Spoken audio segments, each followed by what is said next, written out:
My name's Kevin. At the time, I was a 29-year-old man with a wife and child. My wife Monica and I married when I was about 26.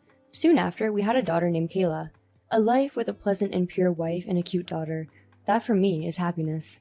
One day, Monica told me, "I'm planning to go on a spa trip with a friend." The friend was someone Monica had been friends with since junior high school. It's difficult to plan a trip now. Kayla's only 2 years old, and you're her mother, leaving the house empty for 2 to 3 days. What's the meaning of this? A trip once in a while isn't so bad. Besides, even a housewife needs a break, you know. I understand how you feel, but I'm also trying to be understanding. If it's just a trip, why don't we all go after Kayla's a bit more grown up?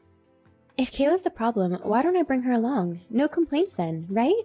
But wouldn't that annoy your friend? It'll be Kayla's first trip. What will you do if she starts complaining about wanting to go home? It'll be okay. If you think it's tough to leave Kayla, my friend said it's fine to bring her with us. Did she say that? Well, then... Great, then it's settled. And so Monica took her 2-year-old daughter and went on a winter spa getaway trip with her girlfriend. However, at this time, I had my suspicions about Monica. Was her travel companion really just a girlfriend? Even though this was before our marriage, Monica had cheated on me twice. I never actually caught her with another man, or found any email evidence, nor photographic evidence either.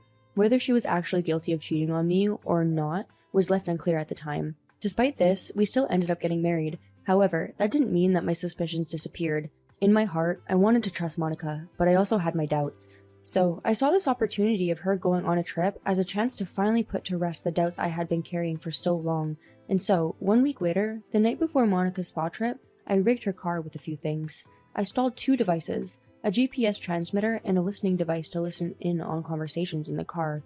After Monica left for the trip with Kayla, I immediately started up the computer application that I had linked to the listening device. The device cost me almost $400 and was very sensitive. I plugged the headphones into my ears and it was already transmitting clear audio from inside the car. Before she left, Monica had told me that her companion was a woman. However, the voice I heard through the earphones was clearly a man's voice. At this point, I was almost 100% certain that she was having an affair. To keep the conversation as evidence for later, I quietly clicked the record button on the app. "Sheesh, why did you bring a kid along?" I said, "Let's go on a trip with just the 2 of us." I couldn't help it, alright? If I didn't do this, I wouldn't have been able to come. Or do you want to get caught and pay the divorce settlement for me? Ugh, of course I don't want to do that. Then allow me to bring just this one child. I'll make sure the kid's not a nuisance on this trip. Well, okay then. Make sure the kid's not a nuisance? How can you do that with a child whose behavior is unpredictable? Before my doubts could be resolved, the audio from the transmission cut off. Apparently, the listening device has a limited range.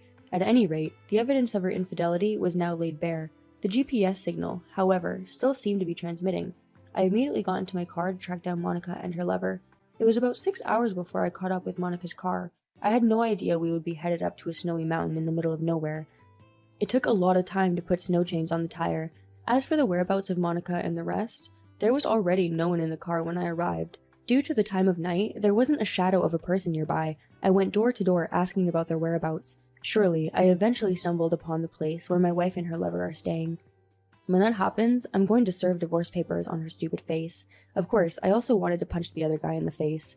While thinking about that, and as I turned around to investigate Monica's car, I could hear a faint voice saying, "Daddy," from inside the car, which I thought was empty. I frantically brushed the snow off. I peeked inside through a foggy window. Through the snow-covered car, I could see my 2-year-old daughter, dressed in clothes not suited for this type of cold. Her body was rattling and shaking from the cold. "Kayla, why are you alone in there? Where's Mom?" Kayla seemed to try to answer my question by moving her mouth, but she was so cold that she could barely speak. I could hardly make out what she was saying. I quickly urged her to come and unlock the door. Kayla's body was strapped into the car seat. She seemed unable to move. I then yelled at her to unbuckle the car seat. But that was not easy for a 2-year-old hands to do. Asking her to unlock the door was not so easy. I immediately looked around. I picked up a concrete block that had been placed as a car stopper. I hit the window as hard as I could with the block.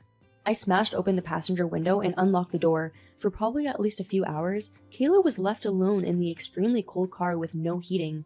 When I held her, Kayla's body was cold as ice. I couldn't find any luggage. The 2 of them must have already left for the hotel. To leave Kayla alone here like this and only think about themselves? "Kayla, do you know where Mama went?" Over there." "I see. That resort hotel at the top over there, right? It'll be difficult to carry Kayla up that climb. I carried Kayla in my arms and went to a coffee shop at the base of the resort. It was nice and warm inside the coffee shop.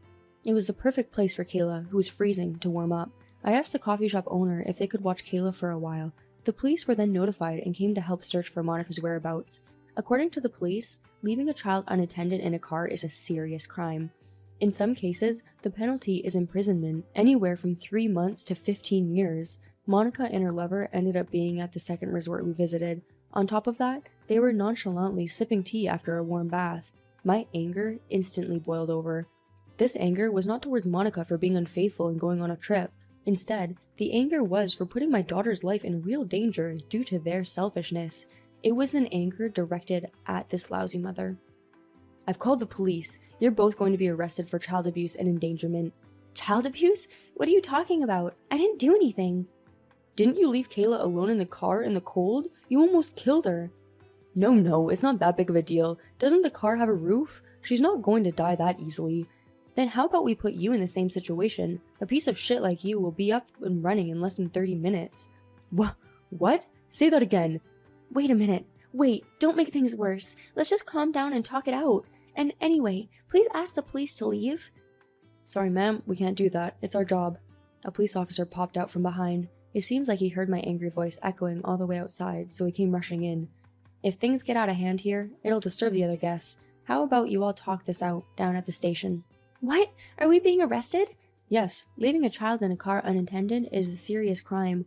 Don't joke around, man. If you do that, my wife's going to find out about my affair. I don't know anything about your situation, sir. I'm just trying to do my job as a police officer here. Ugh, damn it. Wait, it's not fair for you to run away. My wife's lover pushed the police officer blocking the exit out of the way and ran down the corridor. He escaped to the car parked in the parking lot below. Monica, determined to not be the only one to stay, ran after him. I ran after both of them with the policeman, but we were caught deep in the snow and ice and could not catch up with them. My wife's lover got into the car. Monica closed the passenger door. They immediately started the engine. The tires spun vigorously, splashing snow and muddy water behind them. My wife's lover was in such a hurry, he desperately stepped on the gas. Not hearing the policeman's warning, tragedy struck in an instant. The rapidly spinning tires dug into the ground where the snow had melted away, exposing hard surface. In that instant, the car sped off as though it were jumping off a cliff. The car plunged into a ditch surrounding the resort. The car, however, didn't lose momentum from the initial sudden start. Instead of falling into the middle of the ditch, it hit the opposite bank. When the car fell back to the bottom, the car was crumpled. The front of the car was crushed flat into a deformed U-shape. Monica, who was riding in the passenger seat, died instantly in the accident. My wife's lover, who was driving, died painfully after about 3 hours. This was the worst possible outcome I could have imagined.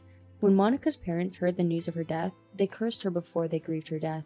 Obviously, if I were Monica's parents, I could have never forgiven such a stupid mistake.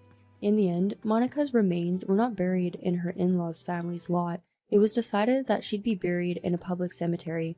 It's been 7 years since the events happened. Kayla doesn't have any memories of living with Monica anymore. Now Kayla thinks of the woman I got remarried to 2 years after Monica's mistake as her real mother. I'll probably completely forget the memories of Monica soon. Her memories will fade and no one will remember. And that was the end of the woman who betrayed me and Kayla.